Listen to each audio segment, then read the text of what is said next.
ودايما بقول لهم كده للعرايس عيش اللحظه دي يعني. ونشلم ايه التصرفات المستحبه وايه الغير مستحب في هذا اليوم بالنسبه للزوج والزوجه؟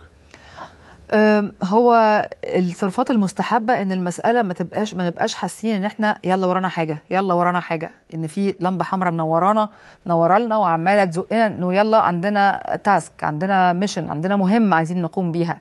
لا احنا ودايما بقول لهم كده للعرايس عيش اللحظه دي.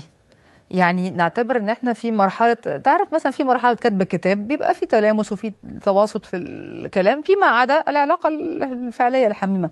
فبقول لهم اعتبروا نفسكم مكتوب كتابكم لمده ساعه وهاف فن بقى، يعني بنشغل مزيكا هاديه، بيرقصوا مثلا مع بعض، بيقعدوا مثلا يشربوا حاجه ساقعه يهدوا اعصابهم، ممكن يتكلموا، يبداوا بقى التلامس بشكل تدريجي جدا جدا، لغايه لما يتصاعد الموضوع، لغايه لما يبقى الفرصه سانحه، هو يلاقيها مستعده وهي تبقى اوكي، يعني مفيش مشكله. وبيحصل على فكره بشكل سلس جدا جدا.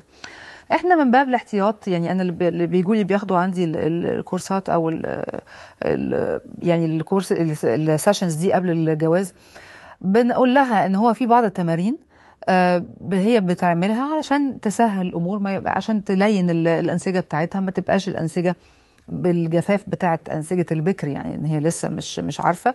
وهو بنديله الخطوات اللي هو يعملها علشان برضو يتعامل مع الانسجه، لان هي لسه مش فلكسبل قوي، لسه مش مطاطيه قوي، لسه مش مرنه قوي. هي رياضيه يعني ولا تمارين معينه، تمارين جنسيه، يعني مش هينفع نقولها دلوقتي، بس هي تمارين معينه البنت بتعملها لنفسها على مدى مثلا اسبوعين 3 قبل الجواز، بقى كافيه جدا ان هي تعدي الليله سلسه قوي قوي قوي وبدون اي الم وبدون اي مشاكل، عشان ما يكونش في اي تشنجات تقصدي حضرتك مثلا؟